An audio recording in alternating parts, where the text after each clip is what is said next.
It is somehow November. November of 2025. I'm sorry, what? What the actual heck? This is so crazy. We literally have 8 weeks left until 2026. And that's insane. And that either is really going to empower you or overwhelm you, depending on your personality type, okay? I am a kind of psycho, and I will never forget last year. Actually, maybe this was this year. Someone asked me what my favorite holiday was as a icebreaker, and I was like, New Year's, 100%. And someone else did not hear that, and they were like, what would you say about someone who said New Year's was their favorite holiday? And he was like, I would say that they are fake. And I was like, great, cool, love that. It is genuinely my favorite holiday. I love New Year's so much. I love how hype everyone gets. And so for me, when we hit November, I like Thanksgiving. I adore Christmas, but New Year's gets me hype, okay? It makes me so happy. And so we focus heavily on New Year's here because it is just so freaking fun. And I love a good audit moment. I love going through your life, auditing what is working, what isn't, how to make it better, how to maximize, how to be productive, all of the things, okay? So when you hear that we have an 8-week countdown until a new year is upon us, I hope you feel joy. I hope you feel excitement. And I really hope that there isn't this like overwhelm or anxiety or stress that comes with that, okay? Cuz I do start over in January. I really do. I like to reset. But I also love to look at this time right here as a time to make sure I'm not coasting through life and I'm really taking advantage of all the things that need to happen and all the things we need to do.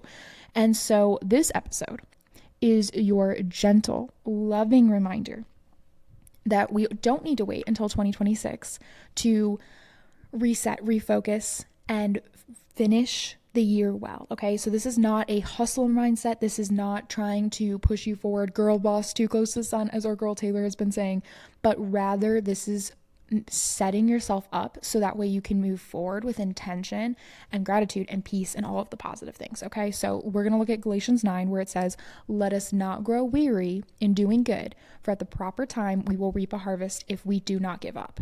All right, so a couple of things obviously we're going to highlight in there is that we cannot grow weary in doing good. All right, we have to set really good habits to make sure that we can sustain ourselves for doing all the things that we are currently doing or want to be doing.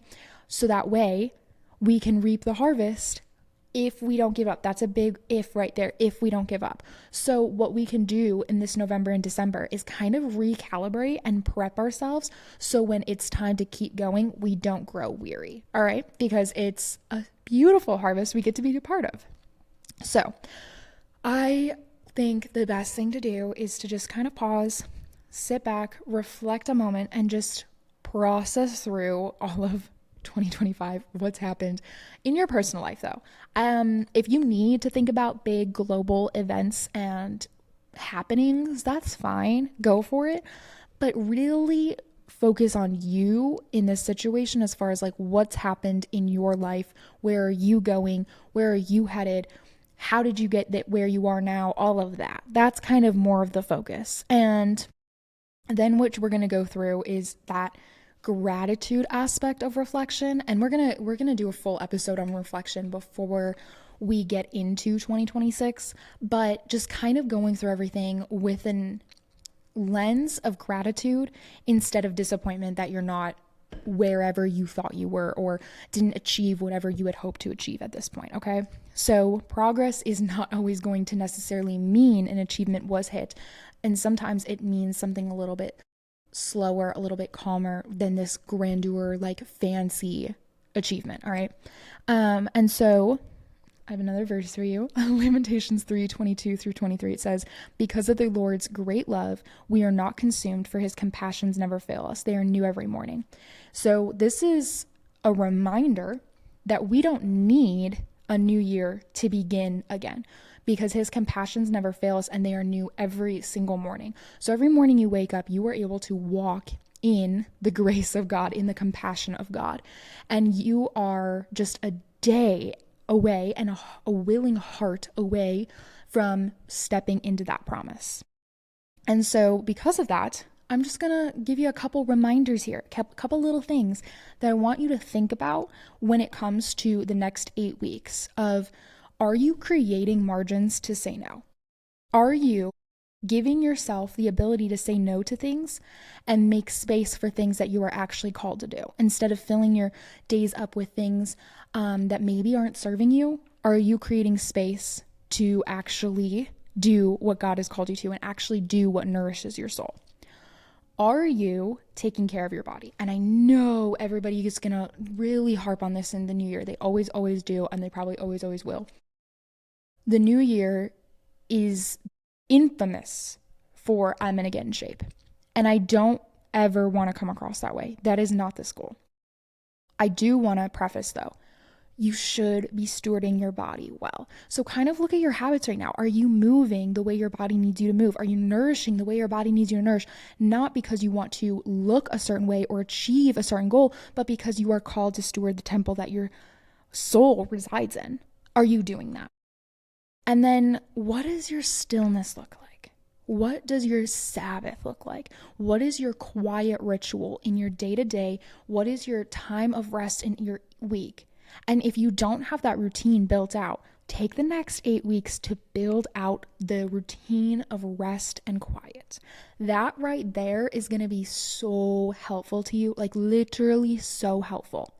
And you have 8 weeks to build these habits out, these habits that maybe you aren't currently doing before the new year hits, before you jump into all of these new goals and everyone around you is so hype about all of these things.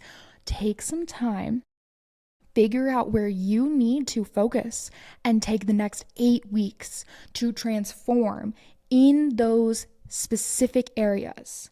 And this isn't about perfection, but it is about creating momentum. When we rep ourselves and we create the foundation of healthy habits and doing things that are good for our body, our soul, our spirit, we then are able to take next steps. So if you think of the next 8 weeks as a foundation being laid, you're going to audit your habits. You're going to reset where you need to as far as food and movement. You're going to create space for a Sabbath and rest in your week. You're going to do all of the basics. So when the new year comes, you can focus on leveling up. You can focus on taking it to the next step. You don't have to start at the basics where everyone else is going to start. This is about finishing strong and being who you are called to be and creating room for that, all right? And so Romans 12:2 says, be transformed by the renewing of your mind. Your habits start in your mind. Your mindset on how you handle November and December, whether it is a time of rest and you're pulling back and you're like, you know what, I'm just going to take in time to, just relax. I think that there's a place for relaxing, but I don't know if you need 2 months to relax. I'm going to be so straight with you. I don't know if you need to take the entire month of November and December off from working out or off from achieving your goals or chasing after new clients or contracts or finishing your exams well at school, whatever it is. You should still remember that every action you take compounds into a lifestyle. Every single decision you make ultimately leads to a certain lifestyle that you live. So if you spend the next 8 weeks scrolling on your phone endlessly, kind of just consuming so much in your brain and so much in your body and just really being lax with who you are and how you live, those decisions are just going to make the new year 10 times harder for you, because now you don't just have to start new things, you've got to reverse some things. You got to go back and reverse some bad habits. So the next 8 weeks can actually shift the entirety of your mindset, of your life, because you're going to take actions that compound in a positive effect. So this is not about achieving more in the next 8 weeks, but it is about just really focused intentionality and abiding in the lifestyle that you are created to live. And guess what? You are created to live a healthy lifestyle. You are not created to consume a ton of junk food or a ton of just really fast-paced videos on TikTok. You are not meant to consume things at that level. That level of traumatic news that's being just constantly shoved down your throat, That's not good for your mind. That's not good for you to sit there at night scrolling through things that are making you angry and just allowing your emotions to fester. None of this is good for you. So if you find yourself in these habits, because we all do, we all slip up and find ourselves with unhealthy habits, especially in the digital age where it's so easy, that's okay. But now is the time to adjust. Don't wait for the new year. Don't wait for the new year to adjust. Do it now. Because we don't finish stronger, or we don't finish strong by striving harder. We finish strong by staying close to Jesus. So where are you right now in that? Where are you when it comes to spending daily time with God? Are you in a spot that you can genuinely say, you know what, this is really good. This is healthy. I am proud of this. Or do you need to adjust? Do you need to reset and kind of focus on what does it look like to spend time with Jesus every single day? Because I'm going to guess for the majority of us, we can do better at that. So Hebrews 12, 1-2 says, let us run with endurance the race marked out for us, fixing our eyes on Jesus.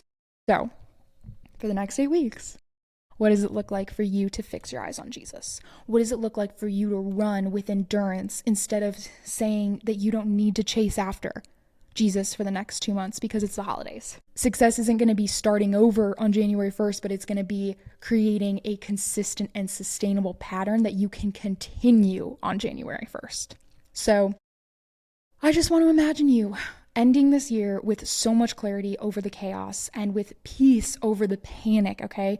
I want you to imagine walking into 2026 already aligned with what matters most, already with a foundation of living the life that you are created for. So choose a couple areas, audit your life, see where you need to go, and maybe it does need to be a spiritual rhythm, a certain relationship that needs to be nurtured, or a project that actually does need to get achieved, or a health goal that you need to chase after. Whatever it is, find what the next 8 weeks, what is going to move the needle in your life, what is going to push you closer to Jesus, push you closer to the life that you are created for, and then focus on that for the next 8 weeks. Lean into it. And remember to pray over these habits. Pray over the things that you're focusing on and say, Lord, help me do this. Help me show up in this way. Help me be this person that I know I am called to be. Let the next 8 weeks be filled with your presence, with your purpose and your peace over my own. So anyways, I'm clearly fired up about this. I am so hype. I'm so excited. This is going to be an amazing 8 weeks, and I'm so excited to see all that you're going to do because you're going to keep on going, and I am just beyond proud of you.